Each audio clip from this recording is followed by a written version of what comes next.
Hello दोस्तों, good evening. कैसे हैं आप सब लोग? आशा है कि आप सभी अच्छे हैं, खुश हैं, मस्त हैं। तो इसी प्रकार खुश रहें, मस्त रहें और आगे बढ़ते रहें।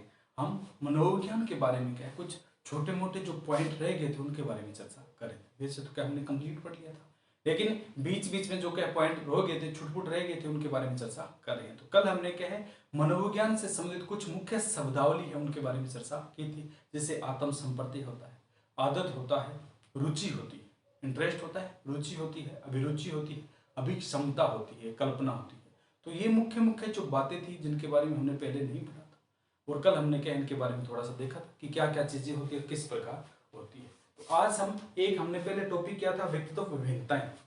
व्यक्तित्व विभिन्नताएं हैं, उसमें हमने पढ़ा था कि व्यक्तित्व विभिन्नता किस आधार पर होती है। तो सर्वप्रथम हमने इसके बारे में जब डिटेल से पढ़ा था तो देखा था कि व्यक्तित्व विविधता के बारे में सर्वप्रथम निर्माण गाल्टन के द्वारा किया गया था, 1879 के द्वारा किया गया था। इसके अलावा की अगर बात करते हैं तो टाइलर है, स्किनर है, जेम्स ट्रेवर है, केटल आदि के द्वारा व्यक्तित्व विविधताओं के बारे में अलग अलग परिभाषाएं हैं वो दी गई थी। टाइलर ने कहा था कि व्यक्तित्व विविधता व्यक्ति के रूप है, रंग है, आकार है, समृद्धि है, विसमृद्धि है, उनकी जानने की इच्छा है, इस आधार पर जो डिफरेंस होता है उसे व्यक्तित्व विभिन्नता कहा जाता है। यानी मैं हूं, आप हूं, आपका रंग अलग है, मेरा अलग अलग है, ठीक है, आप थोड़े गोरे, मैं थोड़ा काला। इस प्रकार दो व्यक्तियों के अंदर रूप में, आकार में बनावट, कोई दुबला है, कोई पतला है, कोई मोटा है, रूप है, रंग है, आकार है, बनावट है, फुर्तीला है, मोटा है, झगड़ालू है, ईर्ष्यालु है, इस प्रकार जो व्यक्तित्व में डिफरेंस पाया जाता है इसे व्यक्तित्व विभिन्नता कहा जाता है। तो टाइलर ने अपनी इस परिभाषा में क्या है, अपने इस व्यक्तित्व पहलू के बारे में बताया था। इसके बाद दूसरे अपने मनोवैज्ञानिक आते हैं स्किनर है। स्किनर क्या कहते हैं, व्यक्ति के समस्त पहलुओं में जो डिफरेंस पाया जाता है उसे व्यक्तित्व विभिन्नता कहा जाता है, पर्सनैलिटी डिफरेंस कहा जाता है। तो यहां तक हमने देखा।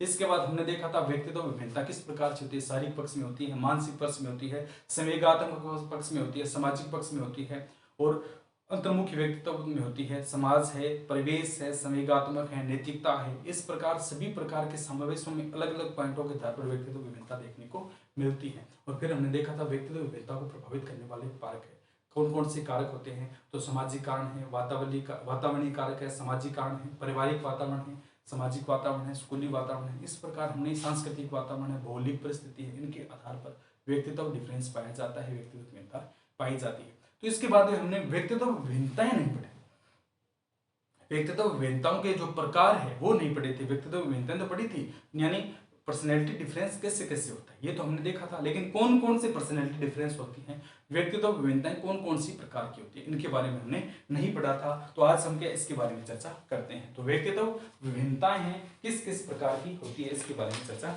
करते हैं। तो व्यक्तित्व विभिन्नताओं की अगर बात करते हैं तो व्यक्तित्व विभिन्नताओं को लेकर विभिन्न प्रकार के बालकों को डिफरेंट श्रेणियों में बांट दिया जाता है। जैसे विशिष्ट बालक है, सृजनशील बालक है, मंदबुद्धि बालक है, कल्पनाशील बालक है, या अगर बात करते हैं प्रतिभाशील बालक है। तो इस प्रकार के हैं व्यक्तित्व विभिन्नताओं के आधार पर इसे अलग अलग बालकों को अलग अलग श्रेणियों में बांट दिया जाता है। तो हम स्टार्ट करते हैं। पहला विशिष्ट बालक हमारा कौन सा आता है, पहला बालक है विशिष्ट बालक है। तो विशिष्ट बालक कहा किसे जाता है, तो मनोवैज्ञानिक की अगर बात करते हैं तो मनोवैज्ञानिक की दृष्टि से, मनोविज्ञान के आधार पर, साइकोलॉजी के आधार पर विशिष्ट बालक जो होते हैं लगभग सभी बालकों को विशिष्ट बालक कहा जाता है। मनोवैज्ञानिक दृष्टिकोण से प्रत्येक बालक विशिष्ट होता है। दूसरे शब्दों में वे बालक, दूसरे शब्दों में ऐसे बालक जो सामान्य श्रेणी के बालकों से कुछ होते हैं, यानी एक सामान्य श्रेणी का है 190 से 109 का होता है, सामान्य श्रेणी के जो बुद्धि लब्धि होते हैं उन बालकों से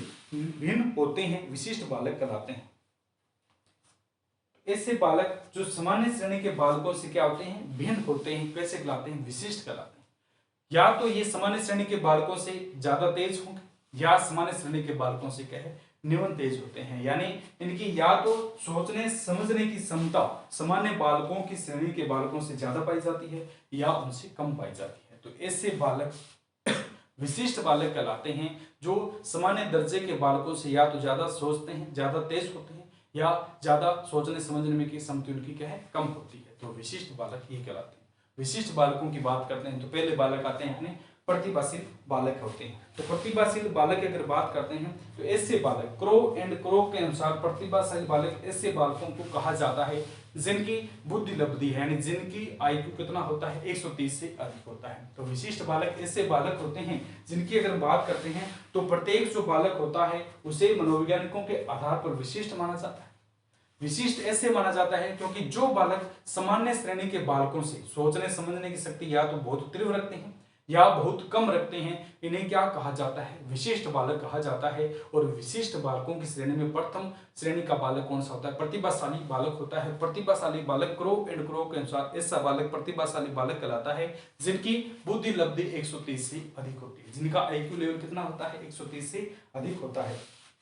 या वे बालकों की श्रेणी में आते हैं जो अपनी प्रतिभा का दर्शाते हैं। ऐसे बालक प्रतिभाशाली बालक की श्रेणी में आते हैं जो अपना प्रदर्शन होता है, जो अपना प्रदर्शन है, नृत्य है, कला है, शिक्षा है, किसी क्षेत्र में क्या है सामान्य बालकों की श्रेणी से क्या है ज्यादा दिखाते हैं, प्रदर्शन करते हैं। तो ऐसे बालकों को क्या कहा जाता है, प्रतिभाशील बालक कहते हैं। अपने आस परिवेश में देखो कई बालक होते हैं उनमें प्रतिभा होती है, किसी को ढोलक बजाने की निपुणता है, किसी में संगीत कला में निपुणता है, किसी को पढ़ने में निपुणता है। तो इस प्रकार कोई जो बालक होता है सामान्य दर्जे के बालकों से उच्च श्रेणी का या निम्न श्रेणी का होता है, उसे विशिष्ट बालक कहा जाता है।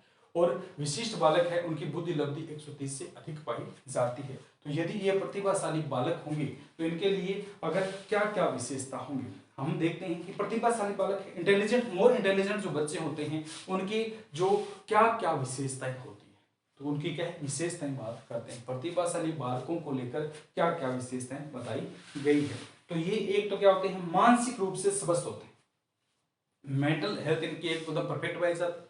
कभी आपने आस पड़ोस में देखिएगा जो बालक होते हैं जो प्रतिभाशाली होंगे यानी इंटेलिजेंट होंगे, अपने आस पड़ोस में पता लग जाता है कि बच्चा इंटेलिजेंट है, पढ़ेगा, देखना ही पता लग जाता है, उसका बिहेवियर है, उसका जो रहने का तजुर्बा है, उसकी जो सोचने की शक्ति है, उसके आधार पर हम कोई जो बालक है उसके बारे में देख लेते हैं कि ये क्या प्रतिभाशाली बालक की श्रेणी में आता है। तो उसका एक तो नंबर एक तो कौन सा होता है, मानसिक रूप से स्वस्थ रहता है, वो क्या है हमेशा मेंटल रूप से क्या फिट रहता है। दूसरा क्या है उसकी सकारात्मक सोच पाई जाती है, नेगेटिव नहीं सोचेगा, वो केवल केवल क्या सकारात्मक सोचता है।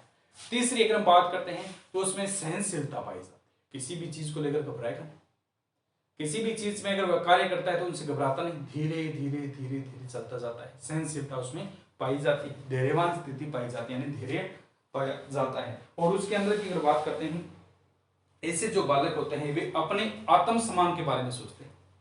प्रतिभाशाली बालक होते हैं वो आत्म सम्मान के बारे में सोचते हैं, और आत्म सम्मान के साथ साथ दूसरे जो आस परिवेश में उसके साथ लोग हैं उनके सम्मान के बारे में भी सोचते हैं। जो प्रतिभाशाली होगा वो केवल अपने सम्मान के बारे में सोचेगा और अपने सम्मान के साथ साथ जो अपने आस पड़ोस में है उनका भी आदर सत्कार करता है। तो पहला तो कौन सा आता है, ये मानसिक रूप से स्वस्थ होते हैं, सहनशील होते हैं, सकारात्मक सोच पाई जाती है, धैर्यवान होते हैं और अपने आप आत्म सम्मान के बारे में सोचते हैं, यानी मैं अपने दम पर कुछ करूंगा तो मेरा आत्म सम्मान होगा।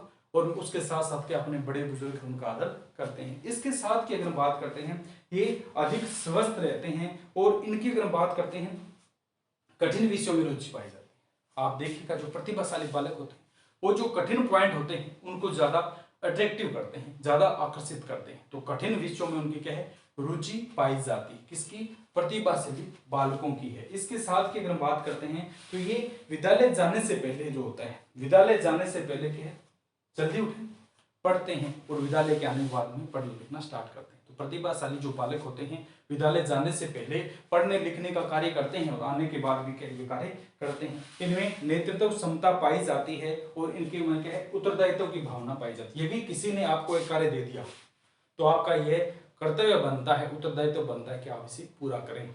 और आप किसी कार्य को जब करते हैं तो नेतृत्व क्षमता आप में पाई जाती है। जैसे कक्षा कक्षा में प्रतिभाशाली है तो गुरुजी के द्वारा अपने को कक्षा का मॉनिटर बना दिया, कक्षा का मॉनिटर बना दिया जाता है तो अपने क्या सबसे ज्यादा राजा अपने होते हैं, यानी नेतृत्व करेंगे पूरी क्लास का। तो प्रतिभाशाली बालकों को नेतृत्व क्षमता पाई जाती है, इनके अंदर क्या पाई जाती है नेतृत्व क्षमता पाई जाती है। तो अब इसमें पूछा जाता है कि क्या प्रतिभाशाली बालकों हैं, इंटेलिजेंट जो है बच्चे हैं और इंटेलिजेंट बच्चे हैं जिनका आईक्यू 130 से अधिक है, उनके लिए क्या शिक्षा व्यवस्था अलग से होती है या सामान्य श्रेणी की शिक्षा होती है। तो उनके लिए क्या शिक्षा व्यवस्था की बात करते हैं, प्रतिभाशाली बालकों की शिक्षा व्यवस्था किस प्रकार की होती है। तो इसकी एक तो बात करते हैं तो ये कक्षा के तीव्र प्रोन्नति वाली होती है, इनकी शिक्षा व्यवस्था किस प्रकार की होती है, तीव्र प्रोन्नति वाली होती है। यानी जो मोर इंटेलिजेंट होते हैं वो देखते हैं कि आप जो गुरुजी होते हैं वो पहली कक्षा में उसे पढ़ाते हैं, लेकिन वो बच्चा तीसरी कक्षा के कार्य कर रहा है, तीसरी कक्षा के सवालों का जवाब दे रहे, तो गुरुजी उसे क्या प्रोन्नति करवा देते हैं, यानी कक्षा जम करवाते हैं कि आपका बच्चा क्या इंटेलिजेंट है, तो इसकी उम्र भी है, तो आप क्या है इसे एक से क्या सीधा तीसरी कक्षा में क्या करवा सकते हैं, यानी जम करवाते हैं, तीव्र प्रोन्नति पाई जाती है। इनकी शिक्षा व्यवस्था में नंबर 1 कौन से तीव्र प्रोन्नति पाई जाती है। और इसके बाद की अगर बात करते हैं, तवर्ण प्रक्रिया पाई जाती है। इन बच्चों के अंदर क्या पाई जाती है, तवर्ण प्रक्रिया है, यानी पहली क्लास का बच्चा है वो क्या है तीसरी क्लास के बच्चे की किताब क्या है लेकर के उनके सवाल लिखता है और उनको हल करता है, तो इनमें क्या पाई जाती है, तवर्ण प्रक्रिया पाई जाती है। इसके बाद की अगर बात करते हैं, इन बच्चों के लिए क्या बात करते हैं, तो निगमन है। इन बच्चों के लिए निगमन है, ह्यूरिस्टिक है। निगमन विधि कौन सी होती है, जिसमें नियमों का पहले विचार किया जाता है, पहले नियम बताए जाते हैं फिर उदाहरण प्रस्तुत किए जाते हैं। तो जो प्रतिभाशाली बालक होते हैं उनके लिए निगमन विधि है, ह्यूरिस्टिक विधि है, प्रयोगशाला विधि है और प्रोजेक्ट विधियों का प्रयोग कर सकते हैं। यानी इनकी बुद्धि IQ ज्यादा है, 130 से ज्यादा है, यानी प्रतिभाशाली की श्रेणी में, तो इनके लिए ह्यूरिस्टिक विधि यानी अपने ही द्वारा खोज विधि के माध्यम से आगे बढ़ते हैं। निगमन विधि है, नियम बता दिए जाते हैं, उदाहरण या क्वेश्चन अपने आप हल कर। और प्रयोगशाला का प्रयोजन विधि का प्रयोग किया जाता है। प्रयोगशाला हमारी लाइब्रेरी होती है, लैब होती है कक्षा में, जो फिजिक्स केमिस्ट्री के स्टूडेंट हैं उनको तो पता होगा, केमिस्ट्री की लैब होती है, लैब में क्या बच्चों को भेज दिया जाता है, प्रयोग के माध्यम से अपने आप सीखते हैं। तो इन बालकों के लिए प्रयोगशाला व प्रयोजना विधि पाई जाती है। तो पहली तो कौन सी आती है, पहली तीव्र प्रोन्नति पाई जाती है, तवर्ण प्रक्रिया पाई जाती है। तीसरी अगर बात करते हैं तो इनके लिए निगमन है, ह्यूरिस्टिक है, प्रयोजना व प्रयोगशाला विधि का प्रयोग जो है वो किया जाता है। चौथा पॉइंट अगर देखते हैं इनकी शिक्षा व्यवस्था में, तो इसमें क्या है, विस्तृत पाठ्यक्रम पाया जाता है। इसमें क्या संवर्धन और क्या विस्तृत पाठ्यक्रम पाया जाता है। ऐसा नहीं छोटा सा पाठ्यक्रम इनके लिए होता है, बहुत बड़ा पाठ्यक्रम होगा तो ये बच्चे क्या आराम से समझ लेते हैं। तो इनसे संबंधित क्या है, तीव्र पाठ्यक्रम पाया जाता है, यानी इसका विस्तृत पाठ्यक्रम पाया जाता है। इनके लिए व्याख्यान विधि का प्रयोग कर सकते हैं। जो प्रतिभाशाली बालक होते हैं इनके लिए हम क्या कौन सी विधि है, व्याख्यान विधि का प्रयोग कर सकते हैं। पृथक कक्ष का निर्माण कर सकते हैं, यानी अलग से इनके लिए कक्षा का निर्माण कर सकते हैं। इसके लिए की बात करते हैं, योग्य व अनुभवी शिक्षकों की नियुक्ति की जरूरत होती है। प्रतिभाशाली जो बालक होते हैं यदि अपने में नॉलेज है तभी हम उनको समझा पाएंगे, योग्य व प्रशिक्षित शिक्षकों की जरूरत होती है। ऐसा नहीं है रट्टाफिकेशन के माध्यम से गुरुजी समझा रहे हैं तो ऐसे ये नहीं समझते हैं। इनके लिए अगर बात करते हैं तो पुस्तकालय सुविधाएं होनी चाहिए। इन बच्चों के लिए प्रतिभाशाली बालकों की जो शिक्षा व्यवस्था है उनमें लाइब्रेरी होनी चाहिए, अपने हिसाब से ये पुस्तक उठाते हैं उनके बारे में अध्ययन करते हैं, तो पुस्तकालय व्यवस्था इनके लिए होनी चाहिए। इसके बाद फिर बात करते हैं, कभी कभी ऐसे बालकों को कक्षा में पढ़ाने के अवसर भी दिए जाने चाहिए, जिससे क्या है ये बालक जो होते हैं अपने IQ के बारे में जान सके, अपनी योग्यता के बारे में जान सके। तो ये क्या होती है, प्रतिभाशाली बालकों के लिए क्या होती है, शिक्षण व्यवस्था होती है। इसके बाद की अगर बात करते हैं पिछड़ेपन की, ठीक है, विशिष्ट बालक कौन से होते हैं, ऐसे बालक होते हैं जो सामान्य श्रेणी के दर्जे की या तो अधिक लेवल के सोचते हैं या निम्न श्रेणी के होते हैं। इनमें पहला आता है प्रतिभाशाली बालक होता है, जिनका IQ लेवल 130 से अधिक होता है, सोचने समझने की क्षमता के अधिक पाई जाती है, तो ये बालक प्रतिभाशाली कहते हैं। इसके बाद आते हैं पिछड़े बालक होते हैं, किसी भी प्रकार से पिछड़ सकता है, जो वो बालक होते हैं जो अपने कक्षा के सवाल हल नहीं कर पाते। सामान्य पिछड़ापन होता है, विशेष पिछड़ापन होता है। तो पिछड़ेपन के प्रकार होते हैं, पिछड़ेपन की परिभाषा किसे कहा जाता है। पिछड़ापन की बात करते हैं तो सामान्य पिछड़े बालक वे होते हैं जिनकी शैक्षिक उपलब्धि उनकी स्वाभाविक योग्यताओं से कम पाई जाती है। यानी शैक्षिक पिछड़ापन वो पिछड़ापन होता है जिनकी जो बुद्धि लब्धि होती है उनकी सामान्य IQ से भी क्या कम पाई जाती है। जैसे एक दूसरी कक्षा का बालक है, एक क्या है दूसरी कक्षा का बालक है, उसकी उम्र होगी दूसरी कक्षा की, लेकिन वह पहली कक्षा के भी क्वेश्चन सॉल्व नहीं कर पाता है, तो इससे बालक क्या कहलाते हैं, पिछड़ेपन की श्रेणी में आते हैं। इसके बाद की अगर बात करते हैं, बर्ट ने परिभाषा दी है कि वे होते हैं जिनकी आयु स्तर की कक्षा से एक सीधे नीचे की कक्षा की, यानी बर्ट ने जो पिछड़े बालकों की एक परिभाषा दी, यानी ऐसे बालक होते हैं जिनकी आयु स्तर के कम आयु स्तर के बालकों के क्या सवाल वो हल नहीं कर पाते हैं। जैसे वही उदाहरण, चौथी कक्षा का बालक है वो तीसरी कक्षा के बालक के क्वेश्चन सॉल्व नहीं कर पाता है, तो ऐसा बालक किस प्रकार पिछड़ापन कहलाता है। पिछड़ेपन के दो प्रकार होते हैं, एक तो क्या होता है सामान्य पिछड़ापन है, एक तो क्या होता है सामान्य पिछड़ापन होता है। यदि बालक अपने पाठ्यक्रम के सभी विषयों में कमजोर है, सारे विषय है, मैथ है, इंग्लिश है, हिंदी है, साइंस है, सभी विषयों में अगर कोई बालक कमजोर होता है तो इसे सामान्य पिछड़ापन कहा जाता है। दूसरा विशिष्ट होता है, यदि बालक एक या दो विषयों में, यदि कोई जो बालक होता है अपने कक्षा के एक या दो सब्जेक्ट में क्या है वीक होता है, कमजोर होता है, तो इसे क्या कहा जाता है, इसे विशिष्ट पिछड़ापन कहते हैं। तो सामान्य सभी सब्जेक्ट में होगा और विशिष्ट की अगर बात करते हैं एक दो सब्जेक्ट में होता है। तो पिछड़ापन जो होता है उनका क्या किया जाता है, उपचार किया जाता है। किसी भी समस्या को हम जानते हैं तो उसे निदान कहते हैं, और उस समस्या को दूर किया जाता है उपचार कहते हैं। पिछड़ेपन का हमें पता चलता है कि कोई बालक है सामान्य पिछड़ेपन की श्रेणी में, इसे कोई भी सब्जेक्ट समझ में नहीं आ रहा है, तो हम उसके बारे में क्या, उसके उपचार के बारे में सोचते हैं, यानी पिछड़ेपन का उपचार किया जा सकता है। इसके बाद की अगर हम बात करते हैं कि इनकी शिक्षा व्यवस्था कैसी होनी चाहिए, इनके जो पिछड़ेपन के जो बालक होते हैं इनके लिए शिक्षा व्यवस्था किस प्रकार की करनी चाहिए। तो पहला इसमें पॉइंट करते हैं कि पिछड़ेपन के जो बालक होते हैं उनके सर्वप्रथम क्या है, निदानात्मक कार्य करना चाहिए, यानी उनके कारण को जानना चाहिए, फिर उसे क्या दूर करना चाहिए। ठीक है, तो पिछड़ेपन जो बालक होते हैं उनके लिए सर्वप्रथम हमें निदानात्मक कार्य प्रयोग में लेना चाहिए, यानी उनकी समस्या के बारे में जानना चाहिए, फिर उसके समस्याओं को दूर करना चाहिए, यानी उपचार करना चाहिए। और किस तरीके से, मनोवैज्ञानिक दृष्टिकोण से, मनोवैज्ञानिक तरीके से क्या इसका उपचार करना चाहिए। ठीक है, और इसके क्या है, बालक जो होते हैं उनके वातावरणीय जो कारक है उनके ऊपर ध्यान देना चाहिए, यानी बालक किस वातावरण में रहता है, किस परिवेश में रहता है, और किस संगति में क्या है वह कार्य करता है और रहने सारा दिन गुजारता है। ठीक है, बालक को पिछड़ा बनाने के जिम्मेदार ये कारक होते हैं, उसके परामर्शकर्ता होते हैं, उसके निर्देशनकर्ता, उसके क्या है वातावरणीय कारक होते हैं। तो उनके लिए शिक्षा व्यवस्था किस प्रकार की होनी, निदानात्मक उपचारात्मक होनी चाहिए, मनोचिकित्सा की सहायता से होना चाहिए, उनके वातावरण के बारे में विशेष विश्लेषण करना चाहिए, उनके परामर्शदात्री है, उनके निरीक्षण करता है, उनसे क्या हमें सहयोग लेना चाहिए, उनसे बातचीत करनी चाहिए। तो इस प्रकार के हमें पिछड़ेपन को दूर कर सकते हैं। इसके बाद आते हैं तीसरे बालक, मंद बुद्धि बालक। पहला हमने क्या पढ़ा, प्रतिभाशाली बालक, ऐसे बालक जिनकी बुद्धि लब्धि 130 से अधिक पाई जाती है, प्रतिभाशाली कहा जाता है क्रो एंड क्रो के अनुसार। दूसरा आता है पिछड़े बालक होते हैं ऐसे बालक जो सामान्य श्रेणी के बालकों से भी कम श्रेणी के किसी भी स्तर के क्वेश्चन होते हैं, किसी श्रेणी की बात होती है वो समझ नहीं पाते, तो एक क्या कहलाते हैं, पिछड़ेपन कहलाते हैं। तीसरे आते हैं मंद बुद्धि बालक होते हैं या मनोवैज्ञानिक बालक कहलाते हैं। इन्हें मानसिक रूप से पिछड़े बालक या मानसिक रूप से विकलांग बालक भी कहा जाता है, क्योंकि ये जो बालक होते हैं मंद बुद्धि है, किसी भी कार्य को मंद गति से सीखते हैं। मंद बुद्धि बालक होते हैं मानसिक विकृत बालक होते हैं। ये बालक ऐसे बालक होते हैं जो किसी भी कार्य को बड़ी धीमी गति से सीखते हैं, या जो बालक होते हैं मंद गति से, बहुत ही धीमी या मंदित गति से सीखते हैं, इसे मंदित बालक कहा जाता है। मंद बुद्धि बालक कहा जाता है, धीमी गति से सीखने वाले बालक की श्रेणी में कहा जाता है। तो मंद बुद्धि बालक अपनी मानसिक योग्यताओं का प्रयोग करने की दृष्टि से उसी प्रकार अपंग व बेबस होते हैं। मंद बुद्धि जो बालक होते हैं वो अपने द्वारा किसी भी कार्य को करने के लिए उसी प्रकार से बेबस व मजबूर होते हैं जिस प्रकार से एक शारीरिक विकलांग बालक होता है। शारीरिक जो विकलांग रूप से बालक होता है वो किसी कार्य को तुरंत प्रभाव से नहीं कर पाता है, यानी किसी व्यक्ति को पैरों से विकलांग है, हाथ से विकलांग है, तो उस क्षेत्र में कार्य नहीं कर पाता जैसा एक सामान्य व्यक्ति करता है। तो इसी प्रकार मानसिक रूप से जो व्यक्ति बालक होता है वो भी धीमी गति से करता है, धीरे धीरे करता है, उसकी कार्य क्षमता क्या है एक सामान्य बालक की श्रेणी से क्या है कम पाई जाती है। ऐसे बालक अपने विकास काल में चलना, बोलना, अन्य व्यवहार धीमी गति से करते हैं, यानी किसी भी प्रकार का जो बालक होते हैं चलना है, बोलना है, लिखना है, उठना है, सामान्य श्रेणी के बालकों से जो मंद बुद्धि के बालक होते हैं वो धीरे धीरे करते हैं। इसी प्रकार के बालकों की दृष्टि से हैं। इनमें जो अवधान की क्षमता है यानी ध्यान केंद्रित करने की क्षमता कम पाई जाती है, वो ये सारी चीज इसमें कम पाई जाती है। मंद बुद्धि कह दिया तो कम ही होगा।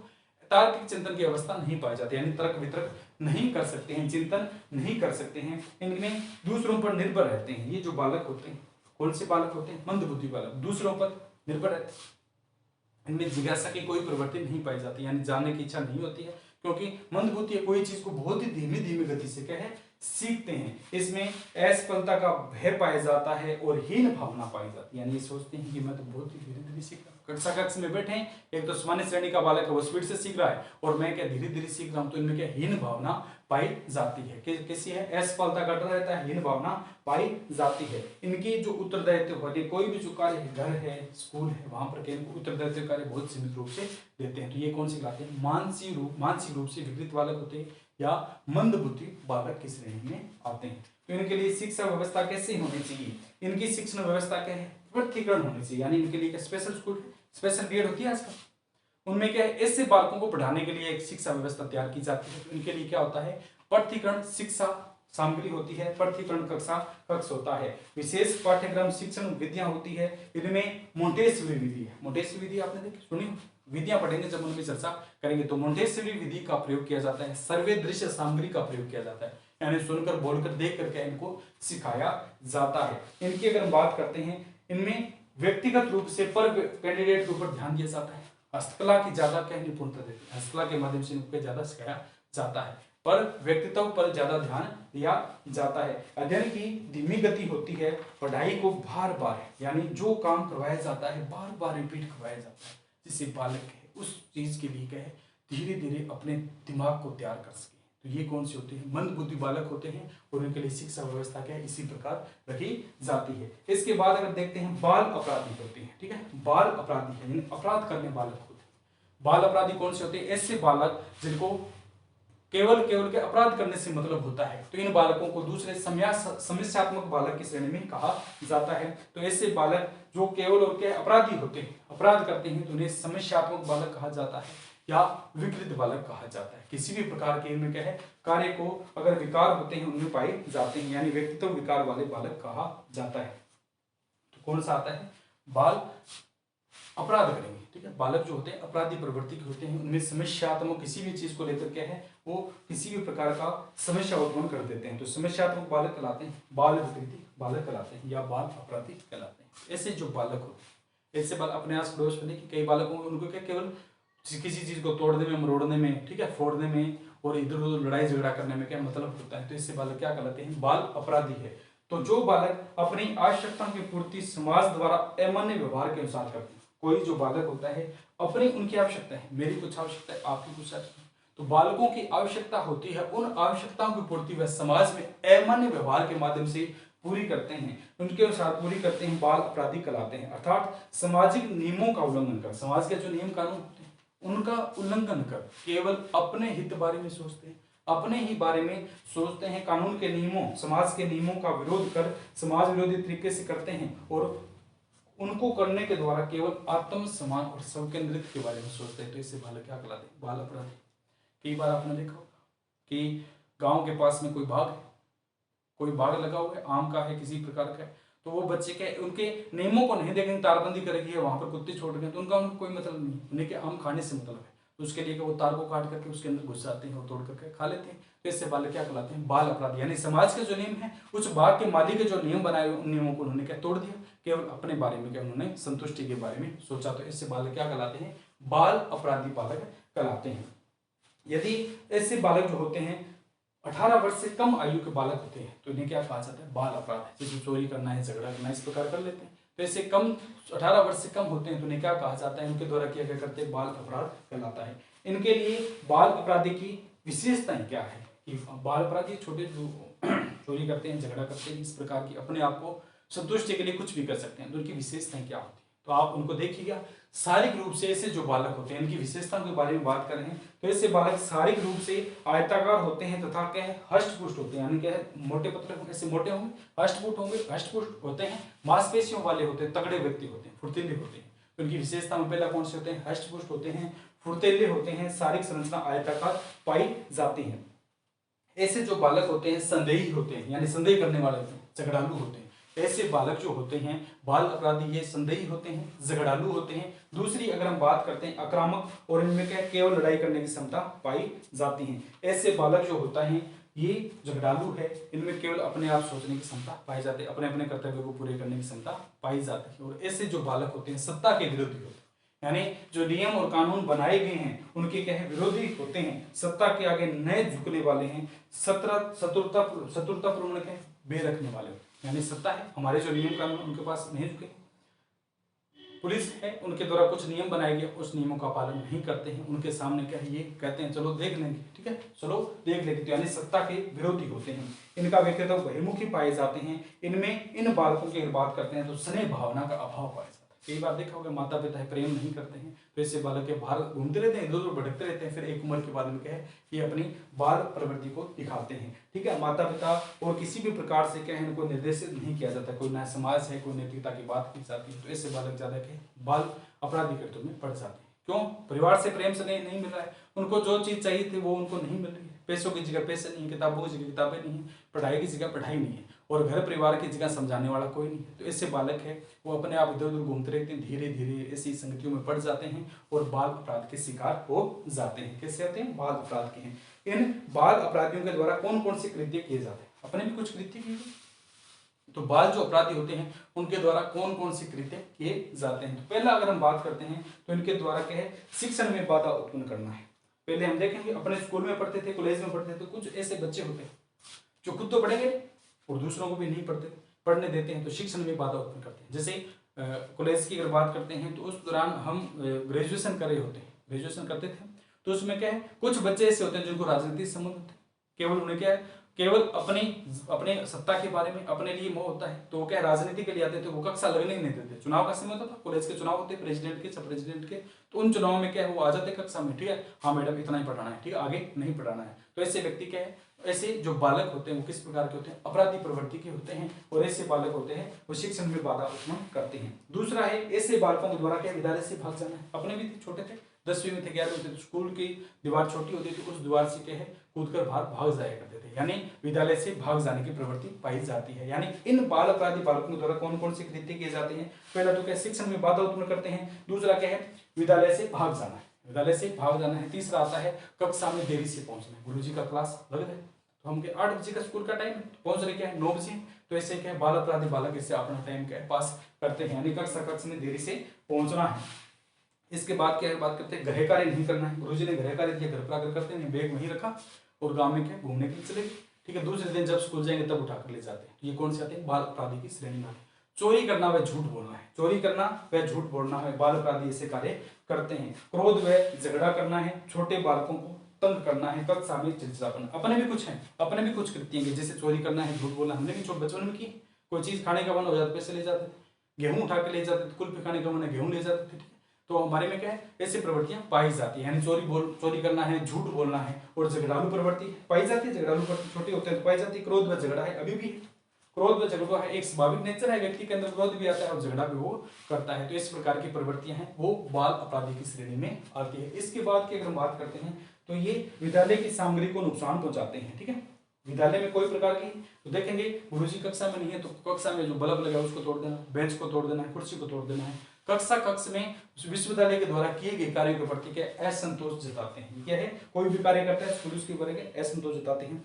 ये जो बालक जो होते हैं कौन से बाल अपराधी निरुद्देश्य भटकते रहते हैं। आपने देखा होगा, आपने गली मोहल्ले कस्बे में जा रहते हैं, कुछ ऐसे बालक होते हैं सारा दिन उनको भटकने की आदत है, भटकने की आदत होती है, यानी निरुद्देश्य भटकना, उनका कोई उद्देश्य नहीं, सारा दिन ऐसे ही टाइम पास करते हैं। इसके बाद की बात करते हैं धोखाधड़ी व ठगी करना है, मादक पदार्थों का सेवन करना है। ऐसे जो बच्चे होते हैं वो धीरे धीरे के धोखाधड़ी करने लग जाते हैं, मारकाट करने लग जाते हैं, फिर उन्हें क्या मादक पदार्थों के सेवन करने की आदत लग जाती है, धीरे धीरे वह जुआ खेलने लगते हैं, शराब पीते हैं, जुआ खेलते हैं, इस प्रकार के है हत्या करना भी वह सीख जाते हैं। इस प्रकार वह बहुत सी अन्य असामाजिक व अनैतिक कार्यों में शामिल हो जाते हैं। तो ये हमारे कौन से थे, बाल अपराधियों के द्वारा किए गए कर्तव्य हैं, यानी बाल अपराधी कौन कौन से कृत्य करते हैं। इसके बाद की अगर बात करते हैं इनके लिए शिक्षा व्यवस्था है, तो इनके लिए इस प्रकार की शिक्षा व्यवस्था होनी चाहिए जो उनकी मूलभूत आवश्यकताओं की पूर्ति करे। जैसे कोई बालक है उन्हें प्रेम स्नेह नहीं मिला है तो इस प्रकार की व्यवस्था होनी चाहिए, उन्हें प्रेम स्नेह मिलना चाहिए, आराम से उन्हें पढ़ाना चाहिए, आराम से उन्हें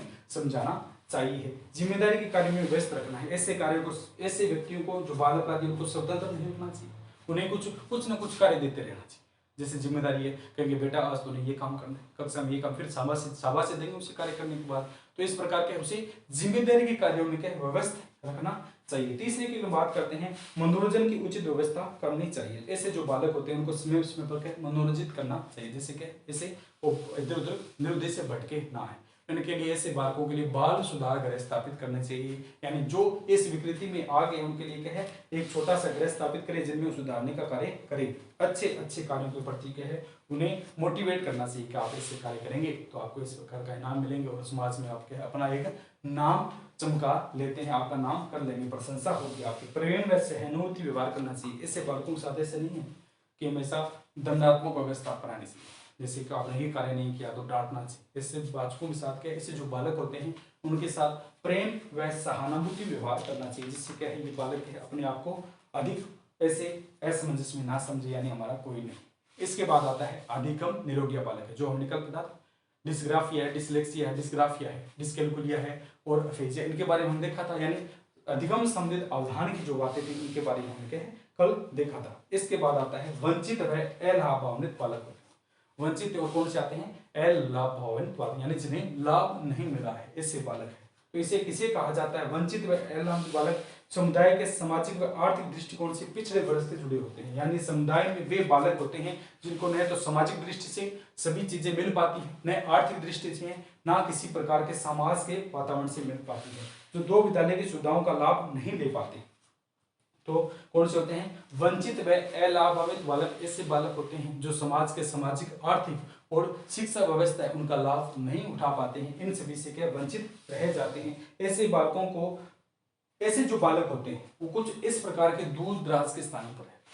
ऐसे जो बालक होते हैं उनके द्वारा, ऐसे जो बालक होते हैं वो दूर दराज में रहते हैं और बालकों तथा कच्ची बस्ती में रहने वाले बालक भी शामिल होते हैं। इन्हें वे सुविधाएं नहीं मिल पाती है जो मूल रूप से जो बालक होते हैं उनको मिल पाती है। जैसे हम किसी शहर में रह रहे हैं तो हमारी शिक्षा व्यवस्था बहुत अच्छी होगी, हमारा वातावरण परिवेश बहुत अच्छा होगा।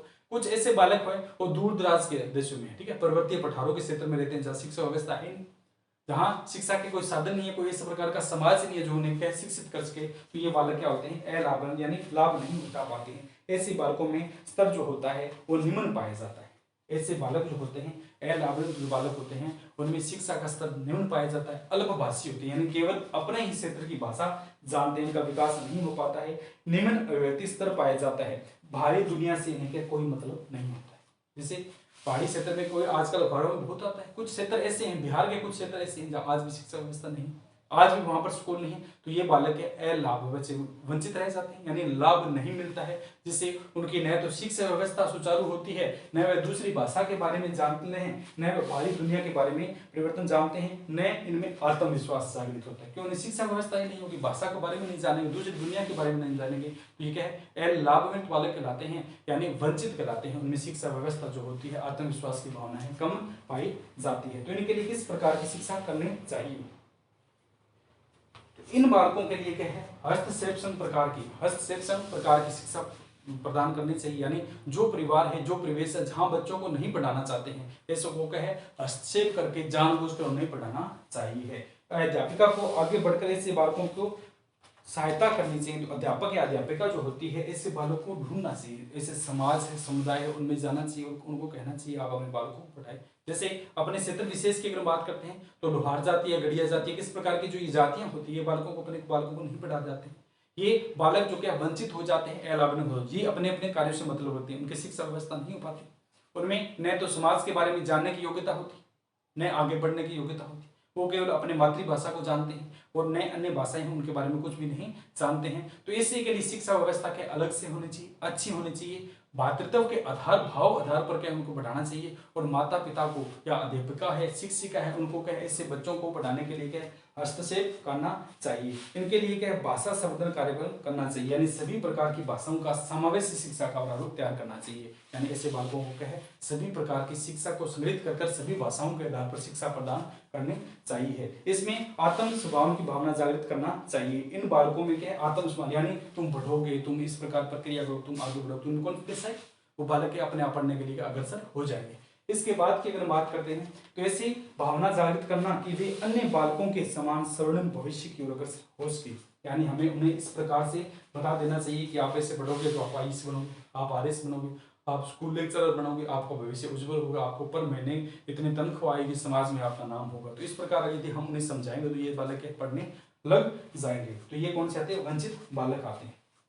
इसके बाद अगर बात करते हैं सृजनशील बालक होते हैं। इसके बाद कौन से आते हैं? सृजनशील बालक होते हैं। हम क्या है विभिन्न प्रकार के व्यक्तित्व है उनमें बालकों की श्रेणियों के बारे में चर्चा कर रहे हैं। तो अगले कौन से आते हैं? सृजनशील बालक होते हैं। तो ऐसे बालक सृजनशील बालक की श्रेणी में आते हैं जो स्वयं की प्रेरणा तथा नए विचारों के प्रतिभाओं के साथ किसी नई वस्तु का सृजन करते हैं। अपनी प्रेरणा है, अपने प्रतिभाओं के आधार पर किसी भी प्रकार से नवीनतम विचार है, नवीनतम कल्पनाएं हैं और नवीनतम समावेशों का सृजन करते हैं। तो ऐसे बालक क्या कहलाते हैं? सृजनशील बालक कहलाते हैं। ऐसे बालकों में अनेक प्रकार की विशेषताएं पाई जाती है।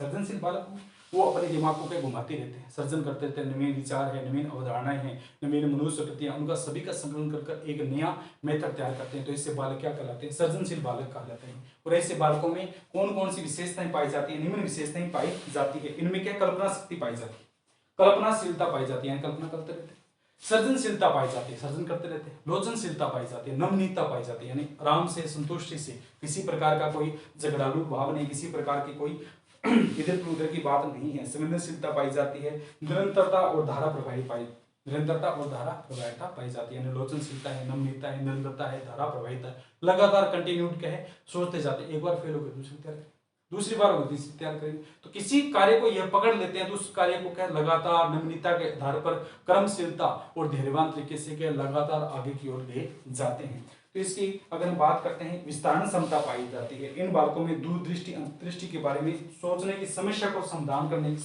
समृद्धि पाई जाती है। यानी कोई समस्या आ गई है तो उसको अंतर्दृष्टि सोचेंगे, फिर दूरदृष्टि सोचते हैं, उस समस्या का क्या समाधान अंत में कर लेते हैं। कार्य में निष्ठा है, दृढ़ निश्चय होते हैं। कार्य में इनकी निष्ठा पाई जाती है। अगर एक कार्य इसने पकड़ लिया तो सृजनशील जो बालक होते हैं वो अपने कार्य को क्या नियमित भाव से लगातार करते हैं। जोखिम उठाने की क्षमता पाई जाती है। कोई जो कार्य करते हैं जोखिम उठाते रहते हैं और दृढ़ निश्चय होते हैं। यानी अपने जो कार्य में क्या है एक निश्चित होता है, आयरन डिटरमिनेंट व्यक्ति होते हैं कि हम अपने कार्य में निपुण होंगे ही होंगे। तो ये बालक कौन से होते हैं? सृजनशील बालक होते हैं। तो सृजनशील बालक के हमने देखा ऐसे बालक जो अपने विचारों व प्रतिभाओं के द्वारा किसी भी समस्या की खोज में लगे रहते हैं और एक अंत में उस समस्या का समाधान कर लेते हैं और नवीनतम खोज प्रदान करते हैं, जिसे सृजनात्मकता कहते हैं। ऐसे बालकों में कल्पनाशीलता है, मौलिकता है, संवेदनशीलता है, नमनीयता है, निरंतरता है, धारा प्रभाविता है, दृढ़ संकल्प है, दृढ़ निश्चय है, जोखिम पर उठाने की प्रवृत्ति है, आयरन डिटरमिनेंट प्रकार के कर्तव्य जो है पाए जाते हैं। तो ऐसे बालक का स्वरूप कैसा होता है? सृजनात्मकता का स्वरूप किस प्रकार का होता है? यानी सर्जन जो हम करते हैं, व्यक्ति की सृजनात्मक प्रवृत्ति पाई जाती है, इसका स्वरूप किस प्रकार का होता है? तो सृजनात्मक व्यक्ति के हमारी जन्मजात वर्जित होती है। सर्जन करने की क्षमता कुछ तो हमारी माता पिता से मिलती है, किसी भी प्रकार की सोचने समझने की हमारी क्षमता होती है, तो कुछ विकार तो हमारे माता पिता से मिलते हैं, कुछ हम क्या है अर्जित करते हैं। यह सार्वभौमिक होती है। ये किस प्रकार की होते हैं? सृजन शक्ति है, सभी में पाई जाती है, सृजनात्मक सोच है। तो ये क्या होती है? सार्वभौमिक होती है। और सृजनात्मक शक्ति हमारी बाल्यावस्था से स्टार्ट हो जाती है, धीरे धीरे परिपक्व अवस्था की ओर बढ़ते होते क्या है 30 वर्ष की आयु तक की है बढ़ती जाती है। और 30 वर्ष की आयु तक की है अपनी क्या है चरम सीमा तक होती है, यानी एक मुख्य हाइयर लेवल तक है हम सर्जन करने लगते हैं। 30 वर्ष तक देखेंगे आपकी सोच क्षमता क्या बहुत अधिक तेज हो जाती है। जिन बालकों को उचित वातावरण और आवश्यक संसाधन नहीं मिल पाते हैं उनकी सृजनात्मकता का क्या दमन हो जाता है। कई बार देखते हैं हम जिस परिवेश पर वातावरण में पहले बढ़ रहे थे वैसा वातावरण हमें क्या एक समय के बाद मिलना बंद हो जाता है। तो हमारी क्या सोचने समझने और परखने की क्षमता क्या सीमित हो जाती है। जैसे कोई लड़की है, उसकी क्या पहले उसके कुछ सपने कुछ इच्छाएं थी, पढ़ना चाहते थी आगे, उसकी एक सृजनात्मक सोच मैं ऐसे करूंगी, मैं शिक्षक बनूंगी, मेरे पास एक बैग होगा, मैं बैग लेकर स्कूल जाऊंगी, पढ़ाने के लिए जाऊंगी, इस प्रकार तो उसकी एक सोच थी। लेकिन शादी हो जाती है, आगे वाला परिवार किस प्रकार मिलेगा उसे कुछ पता नहीं। अगर अच्छा परिवार मिलता है तो वो आगे बढ़ जाएगी, अगर अच्छा परिवार नहीं मिलता है तो वो आज इन आवश्यकताओं की पूर्ति जो क्या हो नहीं पाती है और वह क्या दमन कर लेती है, उनकी सृजनात्मक दमन हो जाता है। कई बार देखा होगा अधिक कठोर व नियंत्रण करने की प्रक्रिया। कई परिवार होते हैं जिनमें अधिक कठोरात्मक पाया जाता है और नियंत्रण करने की क्षमता पाई जाती है। तो अधिक कठोर व अनुशासन में रखने के नियंत्रण करने की क्षमता जो बालकों को क्या सृजनात्मकता का दमन करती है। जैसे लड़की थी, वो पहले शादी से पहले के स्वतंत्र थे, उसके कुछ विचार थे, कठोर परिश्रम करने वाले थे और अपने ही समुदाय में एक अलग पहचान बना ली। लेकिन जैसे कि ससुराल में जाती है तो वहाँ के कुछ नियम होते हैं, कानून होते हैं, कुछ प्रतिबद्धताएं होती है जिनको लेकर के है वो अपनी वह स्वतंत्रता लागू नहीं कर पाती, आगे नहीं पढ़ पाती जिस इच्छा के अनुसार वह पढ़ना चाहती थी और जो लक्ष्य हासिल करना चाहते थे उनमें क्या प्रतिबद्धता लग जाती है। तो ऐसे में क्या उस महिला या उस बालक की क्या सृजनात्मकता पर क्या है दमन हो जाता है, रोक लग जाती है। इसकी सृजनात्मकता होती है और हमारी जो बुद्धि होती है, इंटेलिजेंट होती है, इनमें क्या किस प्रकार का सकारात्मक संबंध पाया जाता है। अगर हमारी बुद्धि होगी तो हम सर्जन करने की क्षमता हमारी बहुत अधिक तेज होगी, हम लंबे समय तक सोचते जाएंगे। यदि हमारी बुद्धि ही कम होगी तो हम सर्जन कहाँ से करेंगे। तो सृजनात्मकता और बुद्धि का संबंध अधिक पाया जाता है। औसत से अधिक बुद्धि वाला कोई भी बालक सृजनशील हो सकता है, यानी जिनकी औसत बुद्धि 90 से 109, हमने देखा था औसत बुद्धि के बालक जिनकी बुद्धि लब्धि 90 से 109 के मध्य होती है उन्हें औसत बुद्धि कहा जाता है। इससे अधिक कोई जो बालक होता है जिसकी बुद्धि लब्धि 109 से अधिक होती है उसे सृजनशील बालक की श्रेणी में रखा जाता है। सृजनशीलता क्या होती है? सृजनात्मक जो अवधि होती है वो अपसारी चिंतन पर होती है। ऐसा नहीं है, हमने पूछा भारत के प्रधानमंत्री कौन थे? नरेंद्र मोदी। ऐसे पूछेंगे भारत के प्रधानमंत्री कौन है, तो इसको डिटेल से बताएंगे, ये वहां से चुनाव लड़ा, इस प्रकार ये प्रक्रिया, पहले ये सीएम थे, 3 बार सीएम रहे, फिर ये पीएम चुनकर आए। तो इस प्रकार जब डिटेल से हम किसी समस्या के बारे में बताते हैं तो ऐसा कौन से होते हैं, सृजनात्मक है। तो प्रश्न पूछा जाता है सृजनात्मक सोच अपसारी चिंतन पर आधारित होती है, जबकि बुद्धि की अगर बात करते हैं बुद्धि अपसारी चिंतन पर होती है। बुद्धि क्या होती है, अभिसारी चिंतन पर होती है। तो एक बार देख लेते हैं अपसारी और अभिसारी चिंतन क्या होता है। अपसारी पसार देना है, अभिसारी संकुचित कर लेना है। किसी भी चीज को अपसारी चिंतन किसे कहा जाता है, इसमें व्यक्ति उत्तर की खोज में चिंतन मनन करने लगता है तथा विस्तृत उत्तर देता है। अपसारी है पसार देना है, कोई हमसे प्रश्न पूछता है तो उसको हम पसार कर उसके बारे में उत्तर देते हैं, रट्टा नहीं मारना है। अपसारी चिंतन ऐसा चिंतन है जिसमें व्यक्ति किसी भी समस्या का समाधान जो करता है उसको पसार कर करता है, यानी विस्तृत रूप से उसके बारे में क्या ले जाता है। जैसे हमसे पूछा जाता है कि यह एक लकड़ी है, लकड़ी की छड़ के क्या क्या उपयोग है, तो हम डिटेल से बताते हैं। हवा और पानी के बीच में क्या क्या संबंध है इसके बारे में बताते हैं। भारत और पाकिस्तान के बीच में आपके निर्णायक संबंध है उनके बारे में बताएं। तो इनके बारे में अगर हम बताना चाहते हैं तो एक विस्तृत डिटेल हमें याद रखनी चाहिए। तो इसे क्या कहा जाता है, अपसारी चिंतन, यानी किसी भी समस्या किसी भी पहलू के बारे में जब विस्तार पूर्वक बताया जाता है तो इसे अपसारी चिंतन कहते हैं। उसे क्या कहा जाता है, अपसारी चिंतन कहा जाता है। इसकी बात करते हैं, जैसे सामान्य से अपने उदाहरण के रूप में बात करें तो कोई महिला है, वो शादी में, कोई महिला है वो जब शादी में गई तो उनके शादी से वापस आने के बाद घर वाले पूछते हैं हाँ शादी में क्या क्या देखा, शादी में क्या क्या प्रोग्राम था, कौन आए थे, जीजा जी आए थे, फूफा जी आए थे, मामा जी आए थे, उनकी बहनों ही आई थी, वो उनकी लड़ाई होगी वो आए थे कि नहीं आए थे। इस प्रकार से पूछा जाता है तो वह महिला डिटेल से आनंद के साथ, नहीं उनके फूफा जी आए थे, वहां पर बैठे तो थे, पता नहीं अब बुआ आई थी कि नहीं आई थी, बुआ मुझे दिखाई नहीं, फूफा तो वहां बैठे थे कुर्सी पर एक बार के। जब इस प्रकार डिटेल से बताया जाता है तो इसे अपसारी चिंतन, यानी डिटेल से बताया जाता है, फूफा थी, बुआ थी, मामा थी, मौसी थी, वहां पर गेट पर आए थे, फिर ये प्रोग्राम होता है। जब इस प्रकार डिटेल से बताया जाता है इसे अपसारी चिंतन कहा जाता है। दूसरा कौन सा था, अभिसारी चिंतन। इस चिंतन में व्यक्ति यांत्रिक तरीके से सोचता है और एक निश्चित उत्तर पर पहुंचता है, तो इसे क्या कहा जाता है, अभिसारी चिंतन। जैसे आपसे पूछा जाए कि भारत के प्रधानमंत्री का नाम बताएं, सीधा बताएंगे मोदी जी, नरेंद्र मोदी जी। भारत के राष्ट्रपति का नाम बताएं, सीधा बताएंगे द्रौपदी मुर्मू जी। तो अपने अनुसार एक ही पॉइंट में किसी भी समस्या किसी भी बात का उत्तर दे देना क्या कहलाता है, अभिसारी चिंतन कहलाता है। कौन सा कहलाता है, अभिसारी चिंतन कहलाता है। तो अभिसारी चिंतन में क्या, छोटी सी स्टिक पॉइंट में पहुंचेंगे। अपने पूछेंगे शादी में गए, तो कई होते हैं परिवार में, हाँ शादी में गए, हाँ गया था, कैसा रहा प्रोग्राम, तो एक तो डिटेल से बता रहे तो इसे तो अभिसारी चिंतन कहते हैं। एक मैरिज है, हाँ गए थे, ठीक है, खाना खाया आ गए, तो एक हाँ बहुत बढ़िया हो, बस ऐसे 2 शब्दों में उत्तर दे देते हैं, इसे क्या कहा जाता है, अभिसारी चिंतन है। यानी किसी भी समस्या और पहलू को कहे सटीक भाव में बता देना क्या कहलाता है, अभिसारी चिंतन कहा जाता है। इसे क्या कहा जाता है, अभिसारी चिंतन कहा जाता है। अब हम बात करते हैं सृजनात्मक जो पढ़ रहे थे उसके मापन के क्या क्या आधार होते हैं, कैसे मापते हैं। तो सृजनात्मक को मापने का प्रमुख प्रयास गिलफर्ड ने किया था। इसके अलावा गेर्जल है, जैक्सन है, गिलफर्ड आदि के द्वारा किया गया था। सृजनात्मक भाव है, इसको मापने का जो प्रयास था वो किन किन मनोवैज्ञानिकों ने किया था, तो इनको मापने का प्रयास की अगर बात करते हैं सर्वप्रथम गेर्जल है, जैक्सन है, टोरेंस है, गिलफर्ड आदि के द्वारा किया गया था। सृजनात्मकता किसी सोचने समझने परखने की जो क्षमता होती है उसके बारे में किस परीक्षण के द्वारा हम माप सकते हैं, इसके बारे में विचार है। सृजनात्मक परीक्षणों का निर्माण किया गया था भारत में बाकर मेहंदी है और पासी के द्वारा इनके लिए महत्वपूर्ण प्रयास किया था। बाकर मेहंदी परीक्षण आया उसमें क्या है, इनके द्वारा सृजनात्मकता के बारे में विकास किया गया था। तो बाकर मेहंदी व पासी के द्वारा भारत में इसके लिए सृजनात्मक परीक्षणों का निर्माण किया गया था। इस परीक्षणों के माध्यम से व्यक्ति की कल्पनाशीलता है, लोचनशीलता है, प्रवाहशीलता है, नमनीयता है, कल्पनाशीलता है, धारा प्रवाहिता है, नमनीयता है, लोचनशीलता है, इनके बारे में देखा जाता है, उनके मापन किया जाता है। इन विशेषताओं के आधार पर गिलफर्ड के द्वारा बताई गई थी। ये विशेषताएं हैं गिलफर्ड ने कल्पनाशीलता है, लोचनशीलता है, धारा प्रवाहिता है, नमनीयता के आधार पर किसी भी व्यक्ति के सृजनात्मकता के बारे में बताया गया था। सृजनात्मकता मापन करते हैं, कोई व्यक्ति है उसके सृजन की मापन क्या क्षमता है, तो उसमें देखेंगे उसकी सोचने समझने की शक्ति क्या है, उसकी धारा परिवर्तन रेगुलर काम करने की शक्ति क्या है, नमनीयता क्या है, दूसरों के सामने उसके झुकने के प्रभाव क्या है, उसको किसी भी प्रभाव की अगर बात करते हैं, लोचनशीलता क्या है, यानी वह अड़िग रहता है या झुक जाता है। तो इस प्रकार इन मापनों का आधार पर हम किसी भी व्यक्ति के सृजनात्मकता के बारे में जान सकते हैं।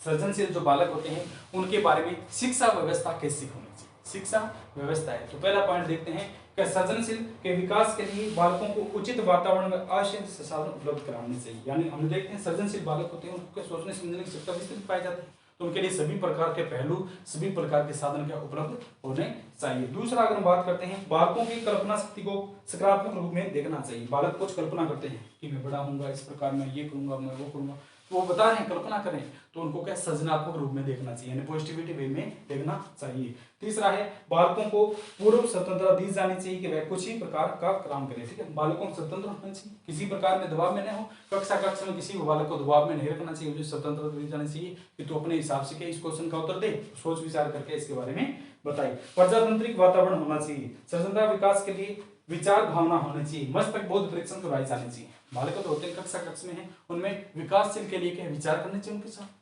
मस्तक बोध परीक्षण कराना चाहिए, मस्तिष्क के माध्यम से अंताक्षरी है, स्ट्रीमिंग परीक्षण है, इसके माध्यम से क्या है उनसे क्वेश्चन करने चाहिए। और इसके बाद फिर बात करते हैं सृजनात्मक बालकों लिए प्रोजेक्ट कार्य होना चाहिए। प्रोजेक्ट है, हम बालकों को छोटे छोटे प्रोजेक्ट बनाने के लिए दे देते कि मिट्टी के खिलौनों से कुछ बनाए, गत्तों से कुछ चीज बनाए। इस प्रकार का प्रोजेक्ट प्रणाली उन्हें बालकों को समय समय पर देने जानी चाहिए। और इसके लिए क्या प्रोजेक्ट है, समुदाय विकास है, भागीदारी है, समाज के कार्य क्षेत्र है, समाज के कुछ ऐसे कार्य उनके सौंप देने चाहिए जिसमें सभी बच्चे सहयोग के माध्यम से, सृजनात्मक के माध्यम से उनके बारे में करें और आगे बढ़े। तो ये कौन सी होती है उनकी विद्यालय शिक्षा, यानी सोच के माध्यम से व्यक्ति क्या है अपने समाज के बारे में सोचने लगता है, आगे बढ़ने की कोशिश करता है। तो ये हमारा कौन सा था, सृजनात्मक होता था। कौन सा आता है, सृजनात्मक संबंधित क्या है, शिक्षा व्यवस्था कैसी होनी चाहिए। तो ये हमारे कौन से थे, बालक जो होते हैं उनका वर्गीकरण था। व्यक्तित्व विभिन्नताएं हमने पढ़ी थी, यानी व्यक्तित्व को रूप रंग आकार, टाइलर के अनुसार रूप रंग आकार है, बनावट है, शारीरिक रचना के आधार पर इनमें पाई जाती है, तो इनमें विभिन्नताएं पाई जाती है। तो उसके अंदर लिखा था सभी प्रकार के समावेशी गुणों के आधार पर क्या है किसी भी व्यक्ति की क्या विभिन्नता अलग अलग होती है। तो हम ये तो डिटेल से पढ़ लेते, लेकिन व्यक्ति में विभिन्नताएं थी। विशिष्ट बालक है, सामान्य श्रेणी के है, प्रतिभाशाली है, मंद बुद्धि है, सर्जनशील बालक है, और अगर हम बात करते हैं अवधान केंद्रित बालक है, तो इनके बारे में हमने नहीं पढ़ा था। आज हमने क्या डिटेल से पढ़ा, ये छोटे छोटे पॉइंट में था, बीच में रह गया था, तो इसके बारे में हमने क्या डिटेल से आज पढ़ा है। बाकी और देखेंगे कुछ और बचा है तो उसके बारे में चर्चा करेंगे। तो आज के लिए इतना ही। ओके दोस्तों, थैंक यू।